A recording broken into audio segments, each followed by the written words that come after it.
Retomamos las actividades. Esta es la última mesa del día y la última mesa de este seminario. Y también es una mesa muy especial, es un espacio que decidimos desde la maestría construir para que nuestros estudiantes presenten o bien sus avances de tesis o bien sus tesis ya defendidas. Este es el primer año que armamos esta mesa con la idea de que continúe muchos años más.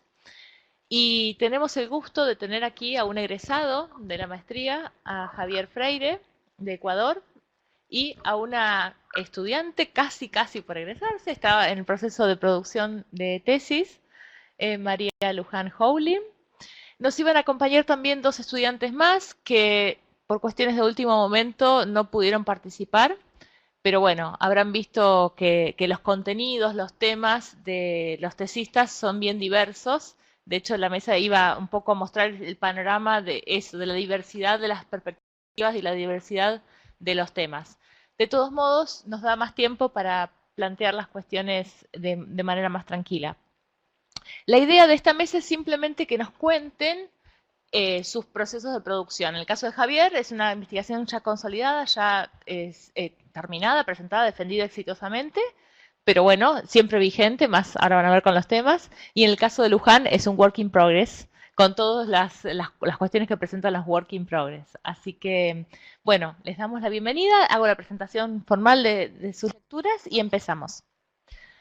María Luján Howlin es licenciada en Comunicación Audiovisual de la UNSAM, profesora en Comunicación Social de COSAL y especialista en Educación y Nuevas Tecnologías de Flaxo.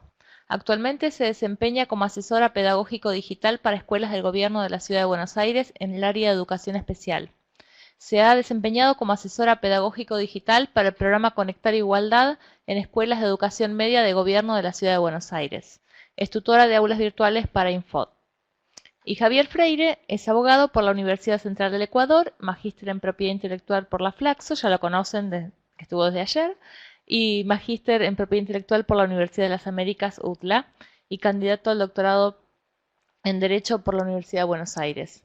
Es experto en temas de propiedad intelectual y derecho de la competencia con enfoque en competencia desleal. Ha sido director ejecutivo subrogante y director nacional de propiedad industrial en el Instituto Ecuatoriano de la Propiedad Intelectual, IEPI, hoy Servicio Nacional de Derechos Intelectuales, SENADI. Bueno, Luján, te dejo el micrófono.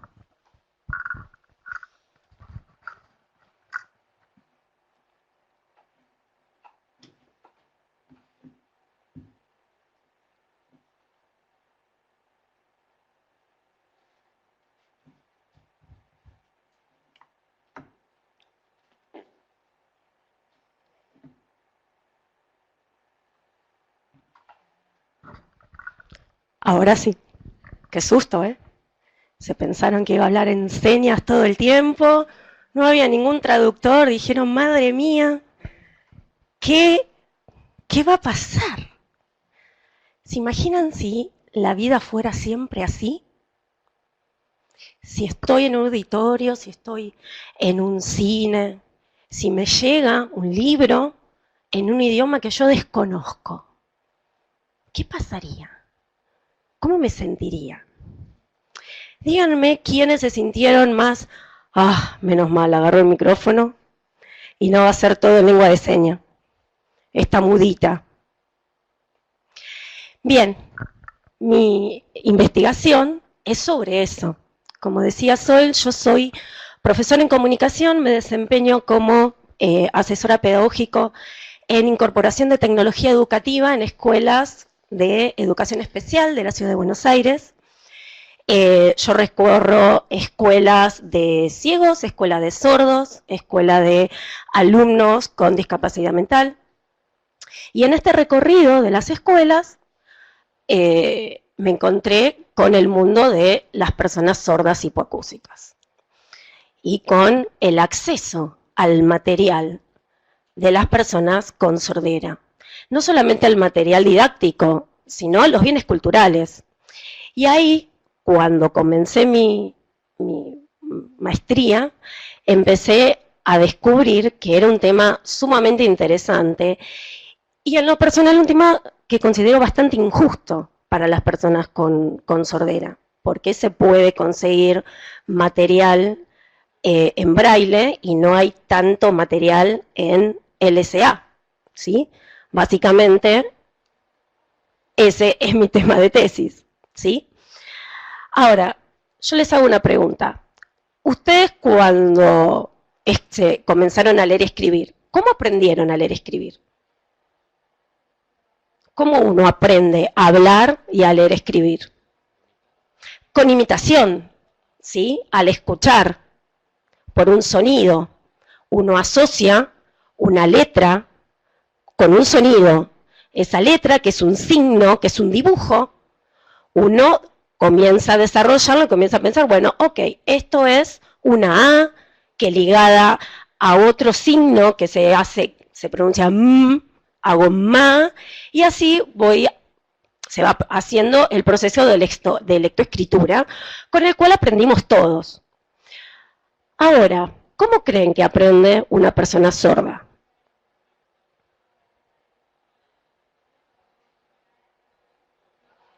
Otra pregunta. Las personas con sordera, por el hecho de poder leer, ¿sí? Perdón, por el hecho de poder ver, ¿podrán leer? ¿Ustedes qué piensan? No es una pregunta al pasar, porque en el proceso de investigación me di cuenta que este creer generalizado, este creer colectivo, que una persona, porque él tiene el sentido de la visión, de la vista, puede leer, los dejaron apartados de muchos derechos que figuran en las leyes, pero que en los actos, en el hecho, en lo concreto, no está. ¿Sí? Bien. Una persona, por el hecho de poder ver, no sabe leer. La mayoría de los sordos, o muchos de los sordos, no tienen el proceso de lectoescritura que tenemos nosotros. Nosotros aprendemos a leer nuestro idioma materno, ¿sí? Que es en este caso el español. Las personas con sordera o hipoacusia, el idioma materno es la lengua de señas, el cual se aprende también por imitación. Por eso las personas con sordera no es que aprenden LSA, sino que ellos aprenden a comunicarse con medio de signos. Y se les enseña un idioma, como si fuese un idioma extranjero, se les enseña un idioma que es el español en las aulas. Ahora, no todas las aulas están adaptadas con el conocimiento y con el material didáctico para enseñar el español, para hacer el traspaso de la lengua de señas al español. Vamos un poquito más atrás. La lengua de señas tiene por características gramaticales muy distintas al español, ¿sí? La lengua de señas, por ejemplo, los verbos son en infinitivo. No existen conectores. El tiempo espacial, el tiempo verbal, se hace en espacios, ¿sí? Se utilizan RNM, lo que se llama registros no manuales, que son, por ejemplo, en la lengua, la seña de apodo, ¿sí? Esta que hice hoy.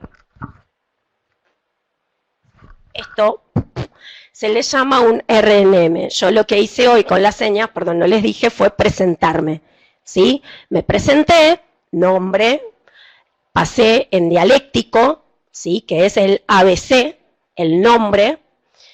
Dije mi apodo porque en la comunidad de personas con sordera y hipoacusia, imagínense que mi nombre, María Luján, está en 3 días para señalarlo. Entonces, lo que se hace es ponerle un apodo, ¿sí? Mi apodo es este. Tiene una anécdota aparte, mi apodo. Les dije, buenas tardes. Empecemos.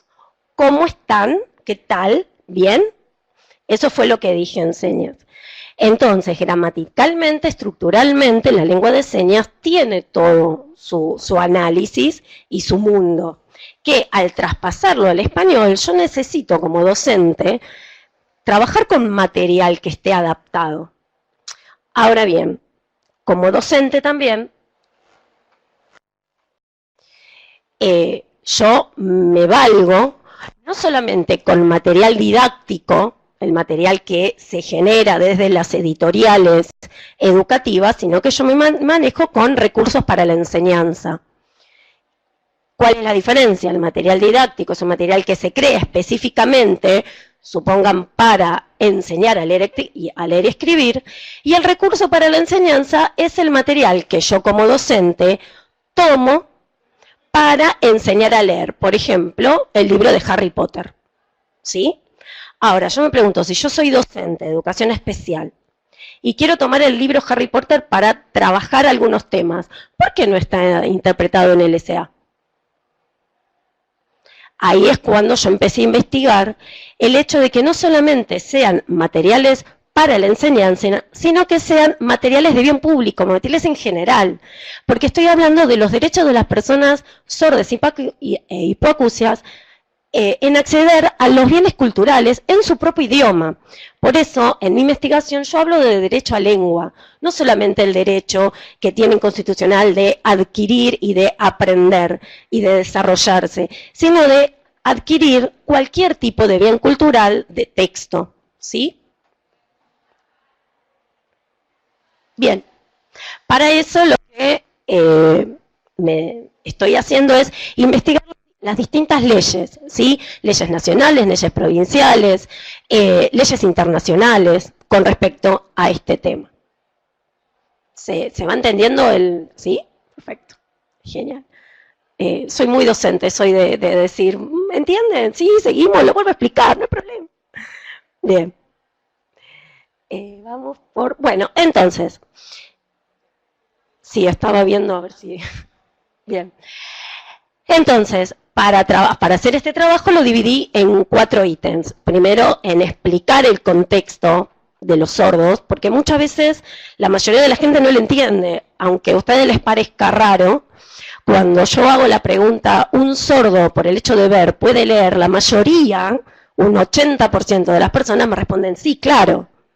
Cuando les empiezo a explicar que no tiene por qué ser así, ahí empiezan a decir, ah, claro, tenés razón. Y cuando yo empiezo a ver el contenido de las leyes, es cuando más refuerzo esa idea, que este inconsciente colectivo, que las personas sordas por el hecho de poder ver, pueden leer, es donde más se arraigan, porque la ley no los deja fuera, simplemente que no se interpreta como tal, ¿sí? Entonces, primero explicar cuál es el contexto, ¿sí? Y voy a hacer una salvedad, y en esto les voy a pedir ayuda a todos. Cuando escuchen el concepto de sordomudo, por favor aclaren que no. Una persona es sorda, no es muda. Por el hecho de poder comunicarse, ya deja de ser muda y pasa a ser simplemente sorda, que se comunica con otro tipo de lenguaje, ¿sí? Con otro tipo de lengua, pero no es muda. ¿Por qué? Porque considerarla muda le quita derechos, ¿sí? Por eso en una época se oralizaba a las personas con sordera. Nosotros en muchas escuelas seguimos teniendo los espejitos. Antes se les enseñaba a leer los labios, por eso muchas personas con sordera siguen leyendo los labios, además de señar. Por esto, porque se consideraba que si no podía escribir, si no podía firmar, no tenía sus derechos. Por lo tanto, otra persona que sí supiera leer y escribir, se apropiaba de sus derechos y podía firmar por ellos. De hecho, hasta no hace muchos años atrás, en la escuela donde yo trabajaba a la noche, donde iban adultos sordos a seguir aprendiendo y en muchos casos a escolarizarse, ¿sí? Porque hay muchos sordos que no tienen lectoescritura justamente por este tema. Personas de 40, 50 años que necesitaban llevar para ir a una excursión una autorización de un adulto responsable, ¿sí? Porque la ley los seguía considerando como que no tenían su derecho, eran personas discapacitadas que necesitaban de otra persona que les diera el derecho a salir de la escuela. Cuando estamos hablando de personas de 40, 50 años. A Dios gracias eso cambió, pero no hasta hace mucho tiempo, ¿sí? Con lo cual, mi primer capítulo, el más importante, es colocar en contexto, ¿sí? El segundo capítulo es hacer una revisión de las leyes nacionales, internacionales y provinciales. De hecho, en la provincia de Mendoza, la lengua de señas argentinas está otorgada como carácter de cooficial por lo tanto en las escuelas para sordos se tiene que trabajar el bilingüismo. Actualmente en la Ciudad de Buenos Aires también se trabaja el bilingüismo. Tenemos 2 escuelas de personas con sordera y hipoacusia, ambas, una en el barrio de Floresta y otra en el barrio de Devoto. Así que bueno, hago todo un análisis de en qué me puedo amparar para trabajar las personas con sordera, pero sin descuidar los derechos del creador de la obra, ¿sí? Porque si bien yo me embandero en los derechos de las personas con sordera, tampoco tengo que dejar de lado la propiedad intelectual del creador. Es acá donde empecé a investigar y vi que tiene que haber una negociación y un poco espoleando el trabajo. Mi objetivo final es crear bases para una futura quizás política pública, ¿sí? Para no valernos por la empatía del otro, de ceder los derechos, sino por una cuestión de Estado. Pero bueno, ya me estoy adelantando. El capítulo 3, derechos humanos y propiedad intelectual, porque yo vinculo el derecho de las personas con sordera a adquirir y apropiarse de los bienes culturales en su propio idioma, pero también amparando los derechos del creador y de las editoriales. Y por último, bueno, vincular el derecho de autor, el copyright y la comunidad sorda en pos de, bueno, ¿qué se puede hacer con esto? ¿Sí? Bien, entonces, el primer capítulo que habla sobre el contexto de la comunidad sorda. Yo no sé si saben, ¿no? Cómo nació la lengua de señas. La lengua de señas no nace en el seno de una escuela, sino que nace en el seno de la comunidad de sordos, ¿sí? Justamente para poder comunicarse. En una época que pasaba en las escuelas. A las personas con sordera se las consideraba con una palabra espantosa, que era minusválido, ¿sí? Una persona con sordera, una persona considerada que, bueno, que no va a aprender. Y no es que no va a aprender, es como si nosotros consideramos que una persona que habla inglés o que habla francés no va a aprender porque no habla español. No, simplemente habla otro idioma, ¿sí? Y hay que trabajar pedagógicamente con otro material para que pueda aprender. Con lo cual, la lengua de señas se gestó en las comunidades de personas sordas para comenzar a hablar, para comenzar a vincularse y a partir de ahí comenzar a desarrollar todos sus procesos cognitivos para después potenciarlo en su vida cotidiana. Bien. Y el capítulo 2, donde hablamos sobre las leyes, sobre la Convención de los Derechos de las Personas con Discapacidad. A ver, ahí no quiero citarles bien en los artículos, me parecen bien. En la Convención sobre los Derechos de las Personas con Discapacidad vamos a encontrar en el artículo 21 la libertad de expresión y de opinión y acceso a la información, y en el punto E específicamente habla de reconocer y promover la utilización de la lengua de señas, ¿sí? Habla específicamente de la lengua de señas. En el artículo 9, sobre su accesibilidad, también hace mención y dice que estas medidas que incluirán la identificación y eliminación de obstáculos y barreras de acceso. En el artículo 24 también hace mención, ustedes fíjense la cantidad de artículos donde hacen mención al tema no solamente de la baja visión y ceguera, sino específicamente de LCA. Por eso cuando empecé a investigar me empezó a hacer mucho ruido de por qué no hay más material interpretado en LCA cuando hay muchas leyes y muchos artículos que lo amparan. El artículo 1, perdón, el artículo 24, que habla sobre educación, también hace mención a tomar medidas y habla sobre la lengua de señas. ¿Mm? Y luego pasamos a la ley 26.378, que es de personas con discapacidad, en donde también hace mención en el artículo 1 y en el artículo 2 sobre el lenguaje, habla específicamente sobre el lenguaje y dice que se entenderá tanto el lenguaje oral como la lengua de señas y otras formas de comunicación no verbal. Ya estamos hablando de leyes argentinas, ¿sí?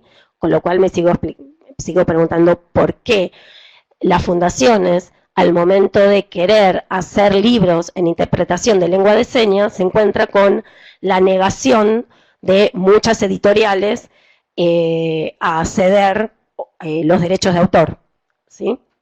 El artículo 9 y el artículo 9, 21 y 30 también hacen mención sobre los derechos de las personas con discapacidad y dice, también ratifica la libertad y expresión de la lengua de señas para aquellas personas que elijan ese modo de comunicación y en sus relaciones oficiales.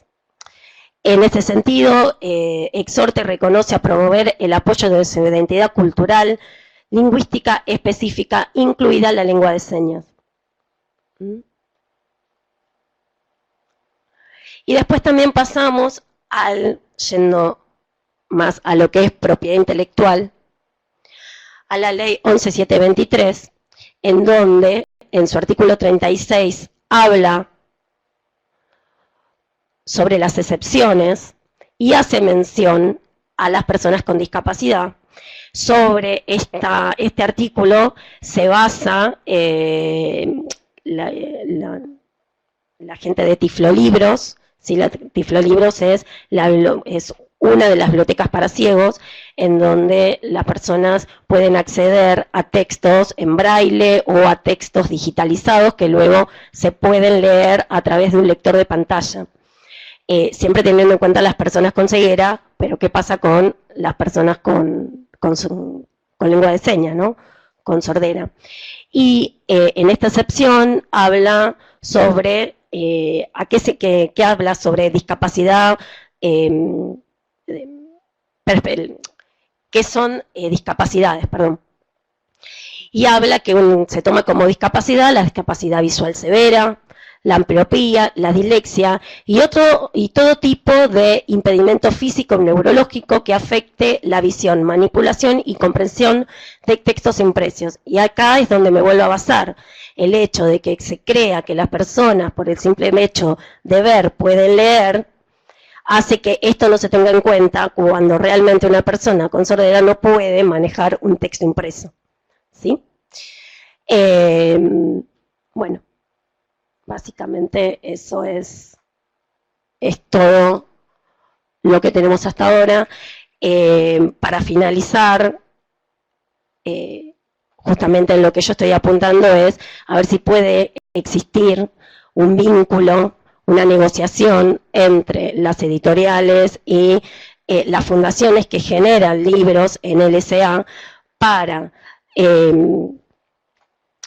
no perder los derechos de autor, de creación, pero también para validar y concretar y respetar los derechos de las personas con sordera. Así que bueno, en eso estoy.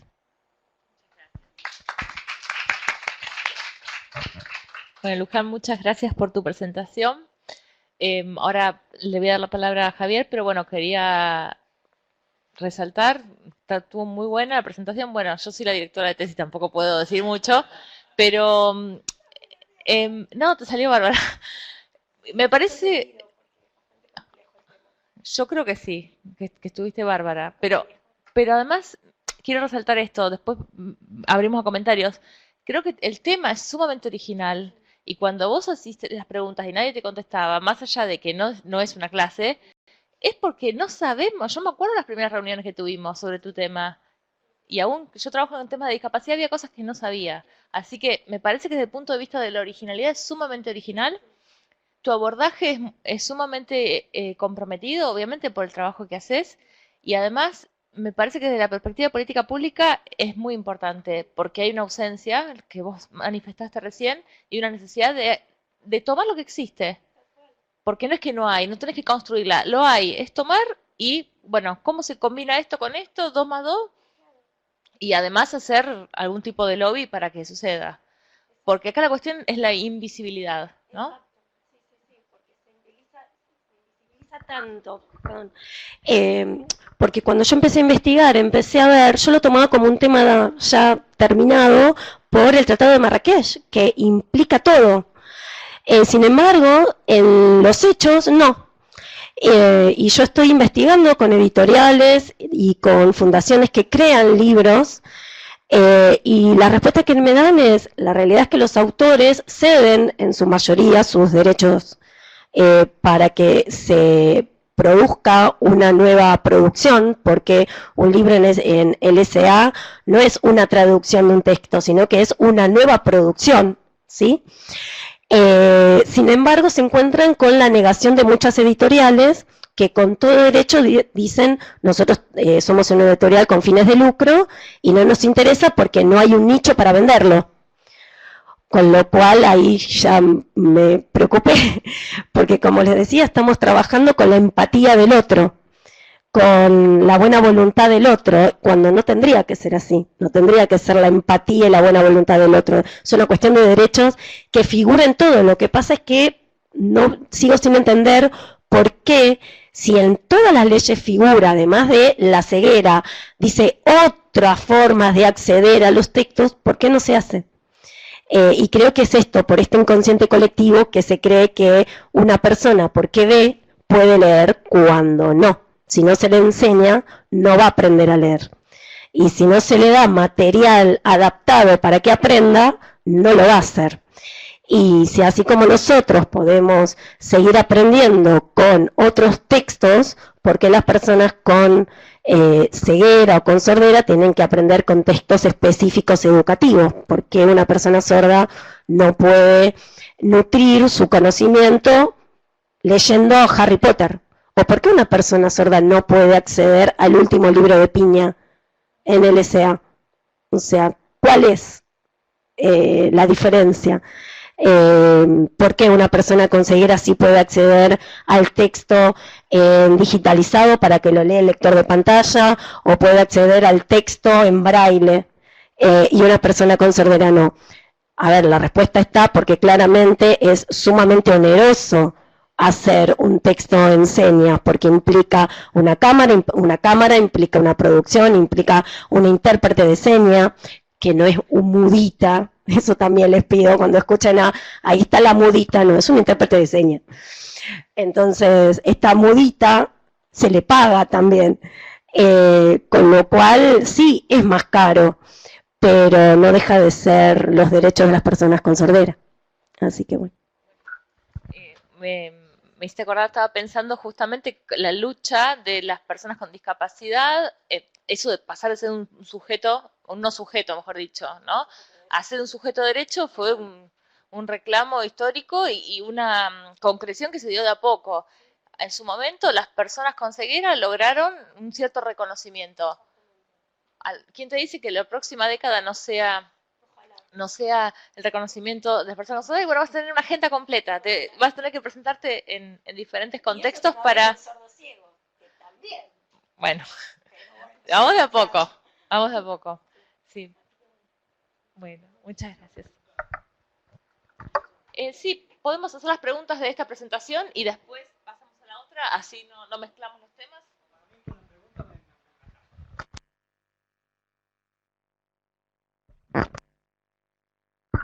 Listo. Es decir, repito, me mataste, ahí me di cuenta que era un idiota, pues 78 años nunca se me ocurrió preguntármelo. Y daba, sí, y sí creo que en mi subconsciente sí que puede leer perfectamente. Ahora no entiendo por qué las editoriales se oponen, porque el autor, bueno, no lo tengo muy claro, pero para la editorial no estás creándole ninguna competencia. Por tanto, yo creo que no tendrían derecho de ninguna forma a reclamar nada. Es decir, ninguno de nosotros va a ir a comprar un libro con LSA para leer nada. Entonces ellos no van a perder un solo volumen. Yo creo que no es muy difícil tratar de perseguir una ley que los obligue.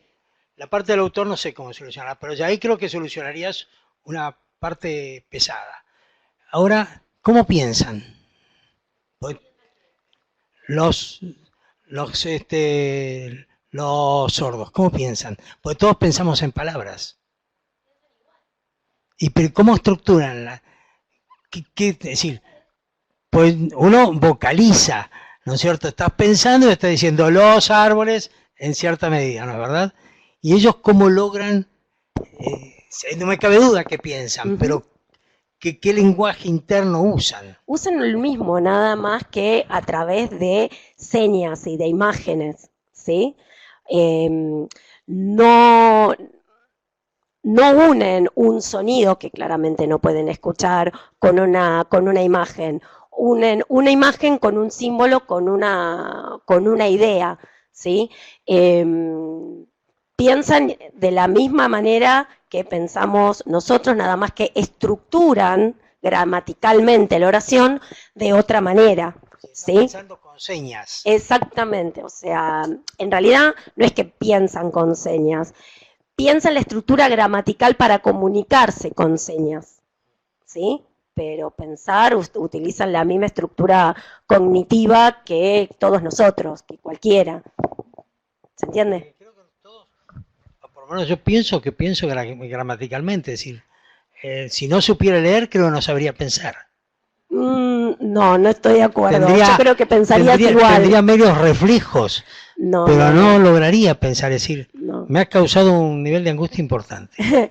No, vos ten en cuenta, a ver, hoy en día hay muchas personas analfabetas, ¿sí? Las personas analfabetas piensan y tienen ideas, claro, pero tanto como vos hablan, como yo. Hablan. Sí, bueno, las Al personas sordas también hablan. Van estructurando, hablan con el lenguaje nuestro, pensar que no sepan escribir y no sepan leer, pero van estructurando de la misma forma que estructura un bebé normal que va aprendiendo con imitación y todo eso. Ahora, el sordo imita que no tiene nada para imitar. Imita a sus padres, se comunican, por eso yo conté que... Pero son padres que manejan el LSA, exactamente. Si el LSA no manejan nada. Exactamente, se manejan a través de señas, sí, se comunican a través de señas. Un padre con un hijo o cualquier persona. Sí, perfecto. O sea, el ser social necesita comunicarse de alguna manera. La gramática de ellos es el LAS. La lengua de ellos, sí, es el LSA. Exactamente. Que también hago la salvedad, es regional, no es mundial. No, lógico. No ¿sí? Cada país tiene su idioma, incluso cada región también tiene sus regionalismos, así como nosotros los porteños tenemos nuestros regionalismos y los cordobeses también, en la lengua de señas argentinas también. Pero piensan de la misma manera y estructuran su pensamiento de la misma manera que cualquiera, nada más que a la hora de comunicarse utilizan su idioma materno, que es el LSA. Y la posibilidad, digamos, de un idioma abstracto, como por ejemplo el de la física, las matemáticas, ¿cómo lo manejan? Eso desconozco, pero desconozco ya la parte pedagógica, cómo se enseña, no sé. Pero de la misma manera que nosotros acceden al español y del español o el idioma que sea, acceden al resto de los conceptos, sí. Bueno, yo creo que hay que insistir en una ley que les obligue a las cosas, pues no le creas ninguna competencia, no van a perder ni un solo libro de vender, y ni van a vender uno más. Entonces creo que no es muy difícil lograr una ley. Buenas tardes. Yo te quería hacer una consulta porque mencionaste todo el tema de la tecnología y también como que te desarrollabas laboralmente en ese ámbito, y quería consultarte qué herramientas son las que están desarrollando para poder acercar un poco a estas personas. Y también además para comentarte que, bueno, yo soy estudiante de la Universidad de La Plata y, bueno, lamentablemente tuvimos un compañero que era ciego y venía de otro país para estudiar y, bueno, tuvo que dejar la carrera porque no podía estudiar, digamos. No teníamos, nosotros, por ejemplo, en derecho es normal estudiar con libros o con fotocopias que capaz que no están digitalizados, o lo que está digitalizado es un escáner. Y bueno, nos comentaba este chico que la única forma que tenía para acceder era pagándole a alguien que le transcriba eso a un Word y ahí con esa aplicación poder leerla y digamos que se la lean, Ujú. y que era un gasto importante, porque tenía Sí. que traducir, no sé, un libro de, no sé, 300, 400 hojas y a veces no lo podían hacer. Ujú. Y bueno, nada, más que nada consultarte eso, cuáles serían las herramientas que desarrollaban en ese ámbito. Bueno, te comento, te doy un tips para que lo conozcan y todo. En el caso ese de los textos digitalizados, hay que hacer una diferencia. Estoy dando capacitaciones, de hecho, de este tema. Una cosa son los textos digitalizados y otra cosa son los textos digitales. En ese caso de tu compañero, sí, es verdad, es sumamente oneroso pagarle a alguien para que lo pase a Word y después lo pueda leer un lector de pantalla. Pero si yo lo escaneo, ¿sí? Le saco una buena foto, un buen escáner, y en vez de guardarlo en PDF o en JPG, lo guardo en OCR, ese OCR me lo levanta como texto y ahí sí lo puedo abrir en un TXT o en un Word y ahí sí me lo levanta todo el lector de pantalla. Entonces de esa manera me ahorro tener que pagarle a alguien para que lo transcriba. Eso es un tip que te doy. Con respecto a otra, es un tips que puede ayudar a muchos. Con respecto a tu pregunta, en realidad, ¿cómo se trabaja con las personas con sordera en la inclusión de material? Lo que se hace en las escuelas, hay intérpretes de señas junto con la maestra o el maestro de grado, que lo que hace es interpretar la clase. Por lo general, lo que se hace es en un video se coloca un picture in picture, por eso hablaba de la mudita, ¿sí? La mudita no es simplemente poner incrustar un video dentro de la pantalla o dentro del video, ¿sí? Que por favor les digo, no le diga más mudita, no es mudita, es intérprete. Entonces lo que se hace es eso, o se pone un subtítulo ralentizado para que las personas puedan leer más despacio, en algunos casos con lectura fácil. ¿Qué significa esto? Un texto muy sencillo, yo les comenté que lengua LSA tiene una estructura gramatical diferente, en donde los conectores no existen, en donde se achican en algunos casos las frases, y en donde para explicar algunos conceptos se tiene que explicar un montón de cosas para llegar a ese concepto que a nosotros, oyentes, lo entendemos con una sola palabra, ¿sí? Entonces, en función de eso, se prepara material, o se trabaja con el intérprete, o se graba, y se incrusta o un picture in picture con la traducción o con un subtitulado ralentizado para que los alumnos puedan ir leyendo de a poco con una lectura fácil, algo que sea sencillo de leer. No hay como en el caso de las personas ciegas un programa como el NVDA o el JAWS en donde te lo levanta con un lector de pantalla y así se accede más fácil. En el caso de las personas con sordera sí es más complicado en ese sentido, pero se trabaja de esa manera. No sé si contesté tu pregunta. ¿Otro comentario o pregunta? Bueno, Muchas gracias. gracias.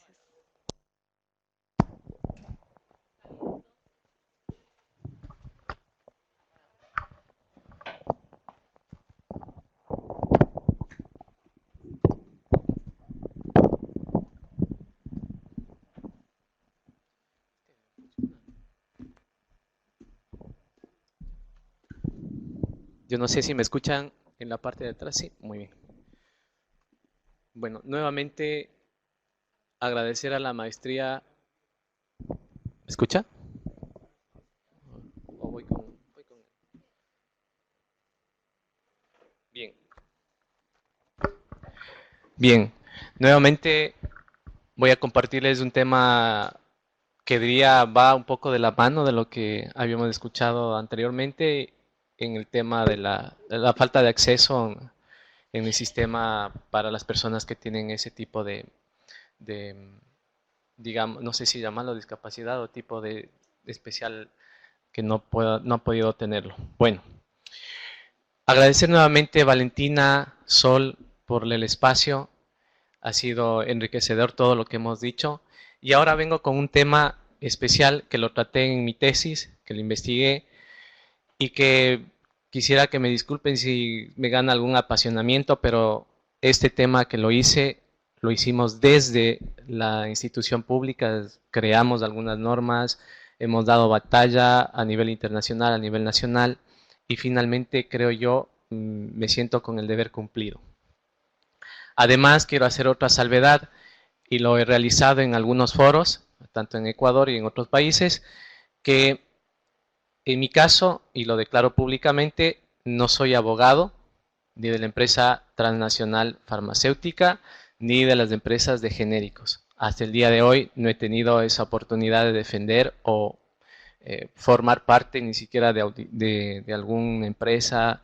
Entonces, sí es importante, ¿por qué lo digo si es importante decirlo esto? Porque muchas veces en estos debates piensan que uno está a favor del genérico o a favor de la transnacional, y no es. Y tanto así lo voy a decir como en la defensa de la tesis, les voy a decir que esto no se trata de izquierdas, de derechas, ni no, se trata de un tema de interés público, que es la salud. Y es un derecho fundamental que tenemos todos. Entonces, desde esa perspectiva, yo analicé el tema y voy a pasarles a explicar un poco qué es lo que hice en la investigación. Bueno, primero un resumen, los objetivos del desarrollo y las conclusiones. Bien, la tesis está enfocada a algo fundamental que tiene el acuerdo TRIPS-ADPIC, que son las flexibilidades en cuanto al acceso a los medicamentos. Eso es el principal, ¿no? Entonces, lo que partí es de hacer una investigación empírica en Ecuador y Colombia, analizar todo el bagaje normativo, todas las implicancias que se tuvo que analizar para llegar a otorgar una licencia obligatoria, y de alguna manera analizar incluso el aspecto, el contexto histórico, cómo se fue desarrollando los distintos acuerdos internacionales respecto al tema de acceso a medicamentos en el marco de la Organización Mundial de Comercio y en el marco de la Organización Mundial de la Salud también. Igualmente analicé la situación en otros países, no solo Ecuador y Colombia. Bueno, Ecuador y Colombia fue un poco más focalizado, profundicé más en el análisis, pero el tema de licencias obligatorias también fueron tratadas en otros países como Brasil, Malasia, etcétera, que vamos a pasarlo a ver más adelante. Y por otro lado también analicé, siendo que Ecuador y Colombia son parte de la comunidad andina, analicé la decisión andina 486 que involucra temas de propiedad intelectual respecto a patentes y marcas, y donde también existe un capítulo para el tema de licencias obligatorias. Y los objetivos, ¿cuáles eran, no? El primer momento, analizar el tema de las flexibilidades de un pantallazo, todas las flexibilidades que permite el ADPIC.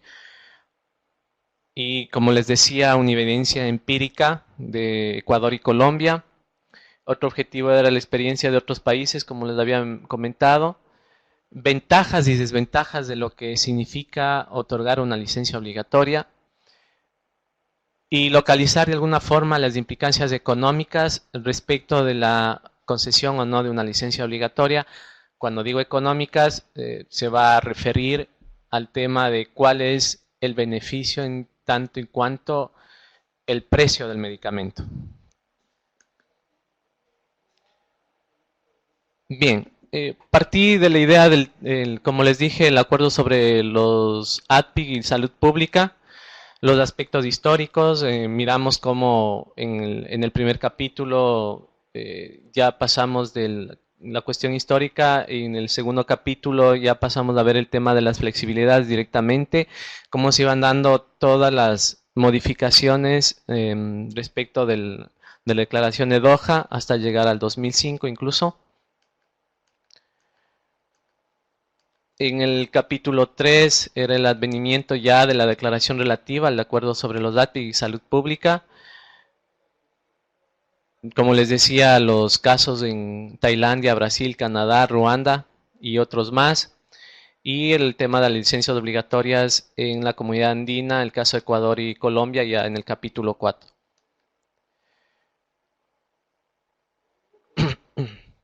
Bien, es importante también dejarles, y lo que quise en el desarrollo de la tesis, es dejarles todos los instrumentos que se utilizaron con el antecedente para otorgar la licencia obligatoria.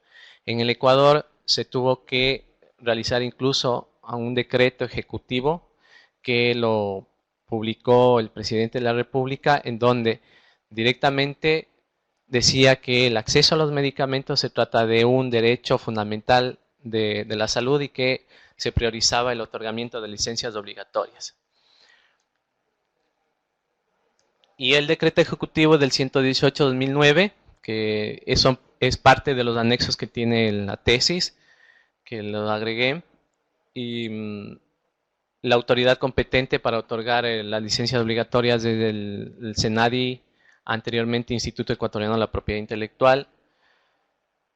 También se trabajaba en conjunto con el Ministerio de Salud Pública, porque el Ministerio tenía que dar el aval de que efectivamente este medicamento, el que se vaya a otorgar la licencia obligatoria, es un medicamento que en términos de salud pública estaba involucrado un interés general. Bien, también se analizó directamente la primera licencia obligatoria que se solicitó el 5 de enero de 2010. La solicitante en este caso fue Esque Group, una empresa en Ecuador, y el titular de la patente era Abbott Laboratorios. En abril se concedió la licencia obligatoria, el Ministerio de Salud pudo reducir el precio del medicamento en un 30%. También quería comentarles, hicimos una valoración en los distintos países respecto al la misma cantidad, la misma concentración, cuál era el precio en la moneda local y el precio unitario, sí, también de lo que se ganaba. Entonces, como ven, en la primera licencia obligatoria permitió establecer el precio en 29,40 por 30 tabletas en el ritonavir, ¿sí? Y vamos viendo, por ejemplo, en Argentina, en precio en dólares estaba, hablo de 29,40, en Argentina estaba 55,50, ¿sí? La misma composición, la misma cantidad, lo mismo en Uruguay y en México. Entonces, como pueden ustedes ver, hay una baja significativa de 47 de 50 a 30 dólares. También aquí es otra licencia obligatoria que era el Sunitinib. Sí, también vemos un ahorro en tema de licencias obligatorias que llegó a 15 millones de dólares. En este caso, en Pharma fue quien presentó la solicitud de licencia obligatoria el 26 de agosto de 2013 y la patente era de titularidad de Sugen. Se concedió la licencia obligatoria en 2014 y en Pharma compra en el 2013, estando en trámite la licencia obligatoria a un precio menor, ¿sí? Entonces ahí está el valor que se ahorró, digamos.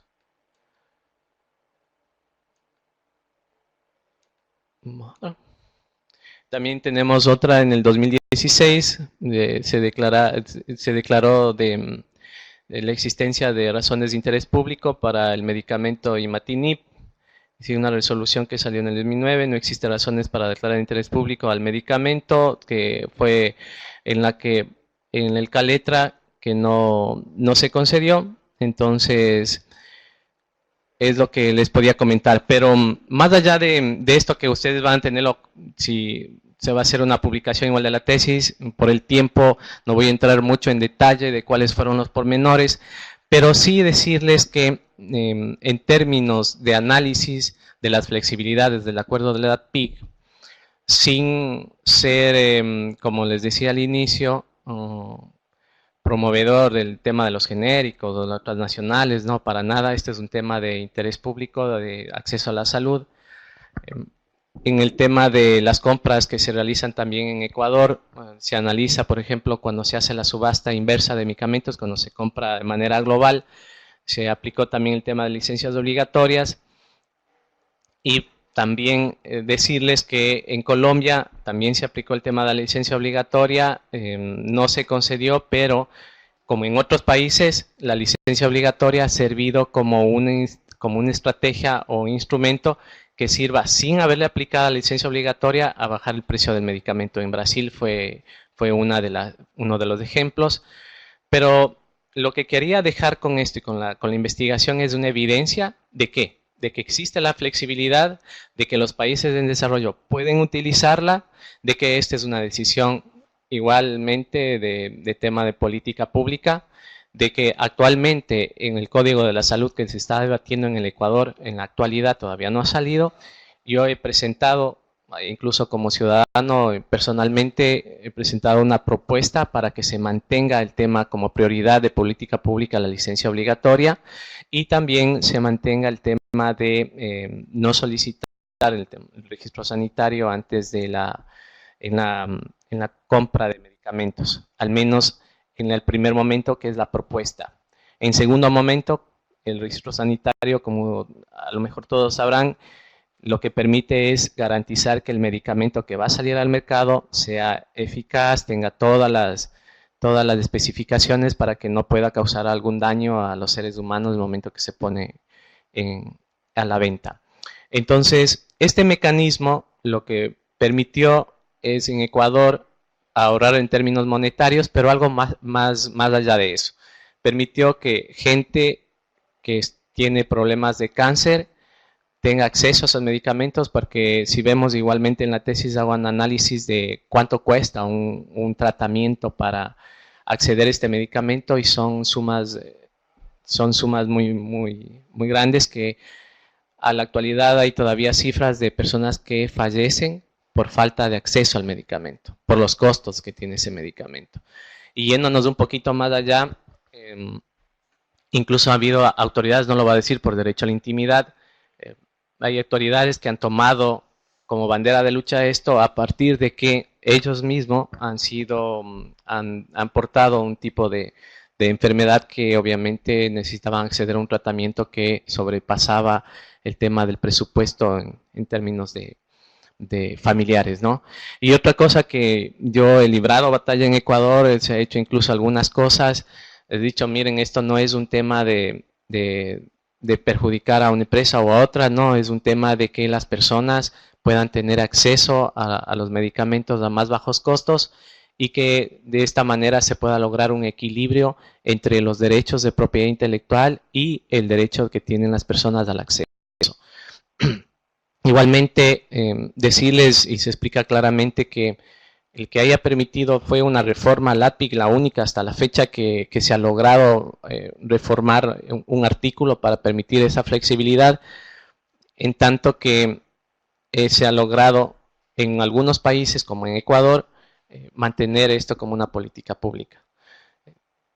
También dejé en la investigación todos los casos de licencias obligatorias que se habían otorgado en el Ecuador como evidencia empírica, y finalmente en las conclusiones me percaté que esto es un trabajo integral, no es un trabajo únicamente del IEPI, del Ministerio de Salud Pública o de la Presidencia de la República, es un trabajo integral, que todas las personas que están involucradas en esto, y digo, hasta el momento, en mi caso personal, no tengo un familiar que esté en ese problema, en que tenga que acceder a ese tipo de medicamentos que son costosos, pero no por eso podía dejar de lado la bandera de lucha de que hay muchas personas, y el día de mañana a lo mejor nosotros mismos podamos tener eso. Muchas veces el tema del cáncer ha sido una cuestión que se da de la noche a la mañana, ¿sí?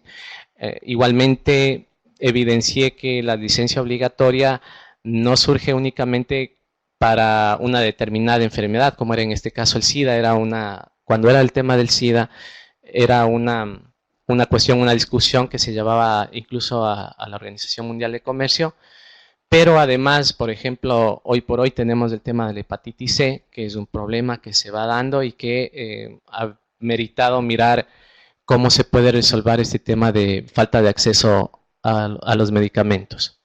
También creo que es una actividad que está involucrado tanto la academia como la sociedad civil, un tema de desarrollo normativo. En la tesis lo que también planteé y lo que también quería dejar es, miren, he visto que en algunos países cuando ya se recorren algunos, dicen, bueno, para establecer la licencia obligatoria necesitamos una normativa que nos diga cuál va a ser el procedimiento, de qué manera se va a solicitar, etcétera, etcétera. Y muchas veces nosotros lo hemos visto como un pretexto para no querer hacerlo. Entonces lo que quise con la investigación es dejarles todos los instrumentos legales, se hizo un instructivo dentro del Instituto Ecuatoriano de la Propiedad Intelectual para que también tenga claro el Ministerio de Salud Pública con términos con plazos, quiero decir términos y plazos para el cumplimiento de toda la información que se requiere para el otorgamiento de la licencia obligatoria.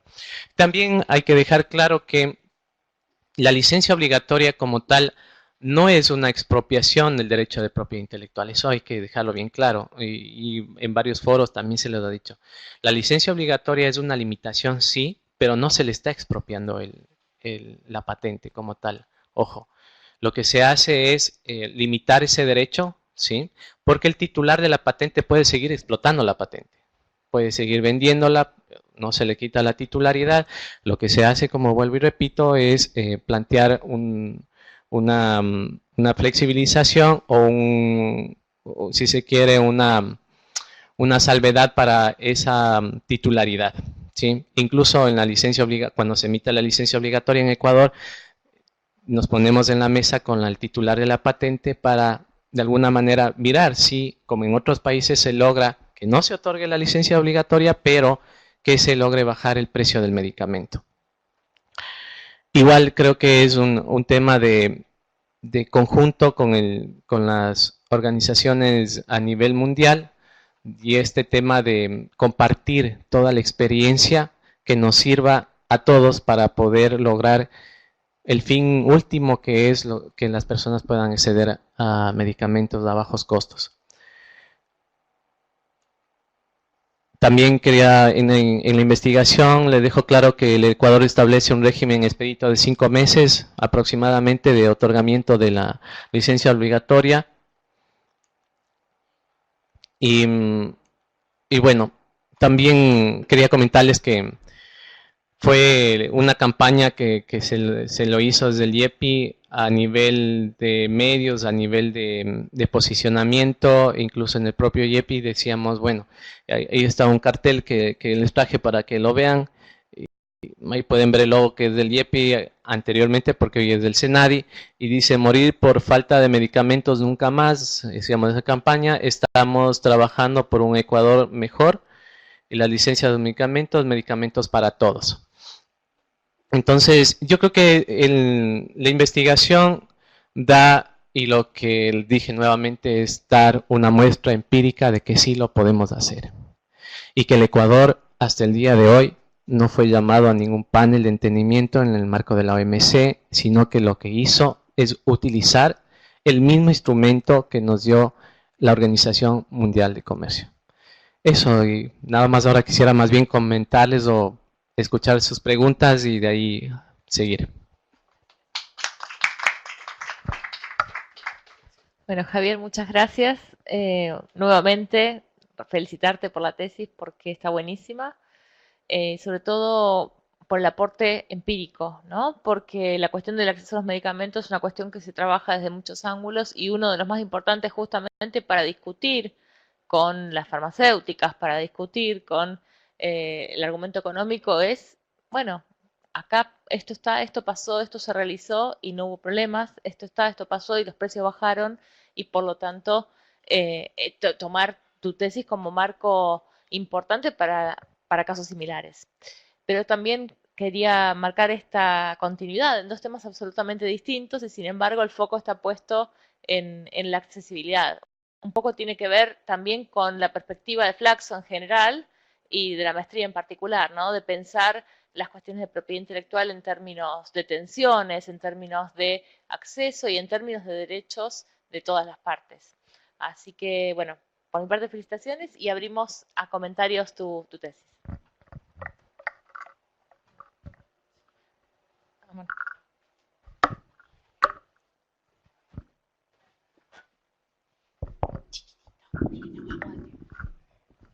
Javier, oíme, la licencia implicó una transferencia de tecnología y una producción local, o fue en realidad un elemento de presión y el producto que se vendió fue el producto de Abbott.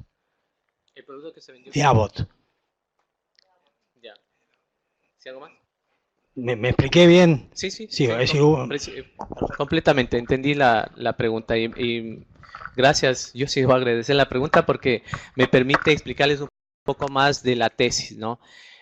La licencia obligatoria que se da en Ecuador, como ustedes pueden conocer, me permite importar el producto o puedo fabricarlo. Incluso uno de los debates en la declaración de Doha era, en algunas ocasiones no se contemplaba la posibilidad de importar el producto, ¿sí? Entonces lo que se hizo en los debates es, bueno, avancemos, necesitamos ahí. Era lógico que si en Ecuador o cualquier otro país en desarrollo que no tiene la posibilidad de desarrollar ese principio activo, lo más lógico era poder importarlo, ¿sí? Entonces, porque una de las condiciones es también que el que está solicitando la licencia obligatoria tenga la posibilidad de abarcar la demanda que tiene sobre ese medicamento. Es más, el Ministerio de Salud lo que hace es rígido, decir, bueno, se va a fabricar tal número, el que va a solicitar la patente tiene que establecer el número de pastillas, si se quiere, que se va a vender en ese mercado. Entonces, por eso, la licencia obligatoria no es algo general, digamos, es una excepción. Y como excepción va a tener sus particularidades de cumplimiento que obviamente también están dentro de lo que establece el ADPIC y el Acuerdo de Doha. Así que lo que se hizo en este caso fue establecer la licencia obligatoria, permitir la importación del medicamento, que en este caso vino desde la India, y se vendió el medicamento. Es decir, Abbott lo que intentó entorpecer, quiero decirles, de entorpecer el trámite en el IEPI, se establecieron incluso recursos administrativos, y es otra de las partes de la tesis que yo analicé, que qué es lo que pasa en el evento, en el trámite, cuando ya se otorga mediante resolución la licencia obligatoria con todos los parámetros. ¿Qué pasa si el titular de la patente impugna la resolución? ¿Sí? Entiéndase que este tema de las licencias obligatorias o el tema de medicamentos es que ahí tenemos gente que está necesitando urgentemente el medicamento, entonces una impugnación lo que puede hacer es dilatar el proceso. Y en este caso lo que se hizo es sí aceptar el recurso, pero no con el efecto devolutivo, es decir, aceptarlo sin suspender el efecto principal que es la importación del medicamento. Y eso va a quedar para el Tribunal Andino, si se llega en su momento, para que analice e interprete un artículo de la decisión andina 486 en el evento de si cuando se otorga la licencia obligatoria, los recursos que se hagan en sede administrativa tengan el efecto suspensivo o devolutivo.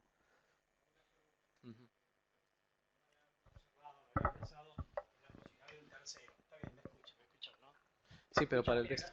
No, bueno, entonces el tema es, ese fabricante indiano o indio, ¿tenía a su vez una licencia de Abbott o era un genérico independiente? No, era un genérico independiente. Era un genérico independiente. Sí. Ok, perfecto, Barro.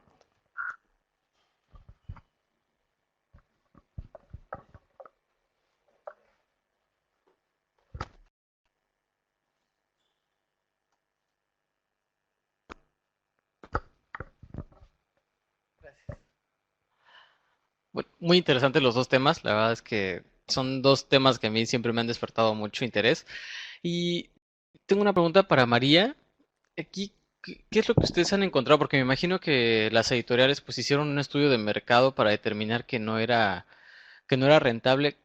¿Cuál es la parte que está faltando ahí? O sea, ¿es muy poca gente la que lo necesita o no tienen el poder adquisitivo? Porque no sé, tal vez no vieron otra posibilidad como de atacar un mercado más grande que incluyera todo Latinoamérica o todo el mercado de habla hispana. No bueno, no sé si también aplique en esos casos el lenguaje. Entonces, ¿qué fue lo que falló? Porque yo digo, pues está la ventaja de que es una licencia que existe, que está para el acceso de las personas con alguna discapacidad.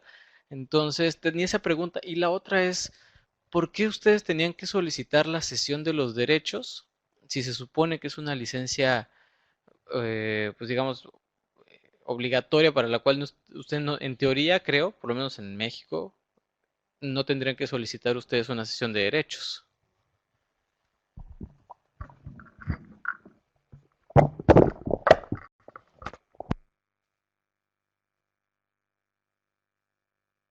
Hola, ¿me escuchás? Sí. Con respecto a tu primera pregunta, no se hizo ningún estudio de marketing. Es que claramente no hay demanda. Y no hay demanda porque no hay una oferta. Ahí es medio como el huevo y la gallina, básicamente.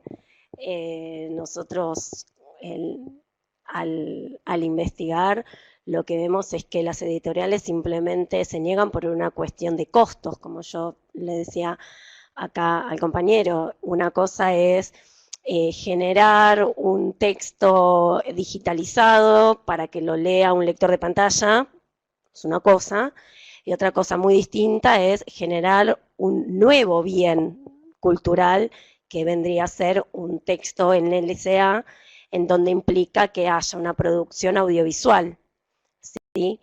En donde se tiene que mostrar el texto, en donde se tiene que mostrar los gráficos o los dibujos y las ilustraciones que tenga este texto, si lo tiene, y en donde tenga que un intérprete de señas interpretar, que no es traducir, es interpretar el texto, con lo cual es sumamente oneroso, es caro. Y la respuesta de las editoriales es: la verdad que no voy a invertir ese presupuesto en hacer un material que yo no sé estadísticamente a cuánto se los voy a poder vender, ¿sí? Ahora, esto de no hay demanda porque no hay oferta, pero tampoco hay oferta porque no hay demanda, es una cosa que hasta que no se empiecen a generar muchos más libros y muchas más ofertas, no va a existir la demanda, por un contexto histórico del que hablábamos. Por lo general, las personas sordas se manejan en su mundo, en su contexto, en su comunidad, y se hace la interpretación entre ellos, y entre ellos se cuentan los libros y las historias, pero es por una cuestión de esto, de demanda.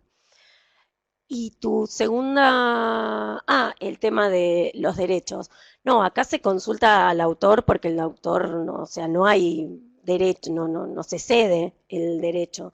Acá se le consulta al autor si cede el derecho para que se haga un nuevo bien de consumo cultural, tomando como si fuera una obra derivada, va a ser. Entonces, por eso se consulta al autor. En la mayoría de los casos, lo que nos ha pasado es que la mayoría de los autores ceden porque están encantadísimos de que se pueda su obra, que más quiere un autor que su obra llegue a la mayor cantidad de gente posible.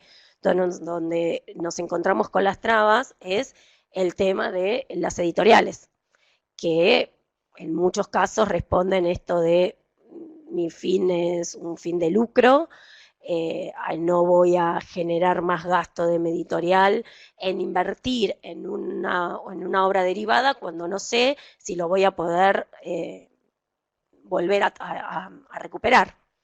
Así que básicamente ese es el problema. Gracias.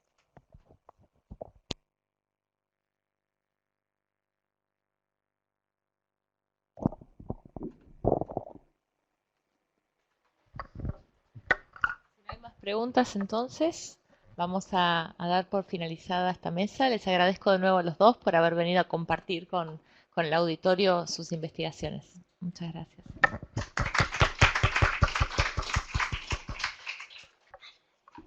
Bueno, invitamos al director de la Flaxo, Beto Quevedo, que está aquí para el cierre del seminario. Bueno, buenas tardes. ¿Funciona? Buenas tardes a todas y todos. Gracias por invitarme. Vengo de la entrada de Flaxo donde está el brindis, así que voy a ser muy corto porque acabo de ver algo muy atractivo allá. Gracias también a Valentina que me ha invitado.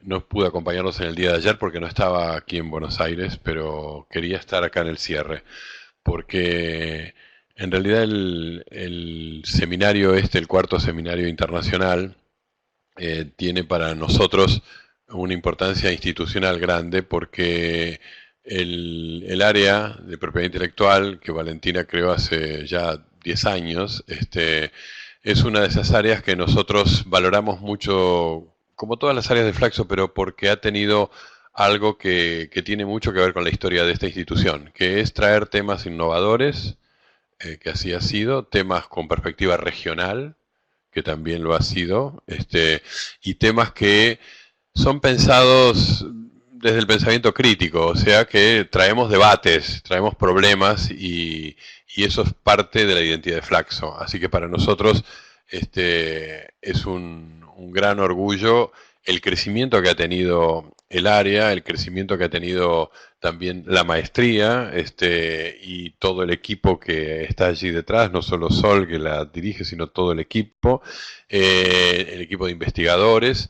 Y que tiene como propósito siempre abrir estos espacios de encuentro donde tengamos la posibilidad de escuchar y de escucharnos con colegas de la región. Así que solo quería felicitarlos mucho a todos los que han organizado este seminario, felicitar mucho a quienes han participado también en él y decirles que para la institución es un gran orgullo tenerlos acá. Muchas gracias. Muchas gracias, Beto, por tus palabras. Yo no voy a hacer más que sumarme a las felicitaciones por un lado y a los agradecimientos para el otro. Básicamente, todo cierre en una organización de un evento es un conjunto de agradecimientos, ¿no? A todos los que hacen posible estas cosas, desde el equipo nuestro, de la maestría, a Valen, que si bien está ya ahora secretaria académica, siempre cuenta con...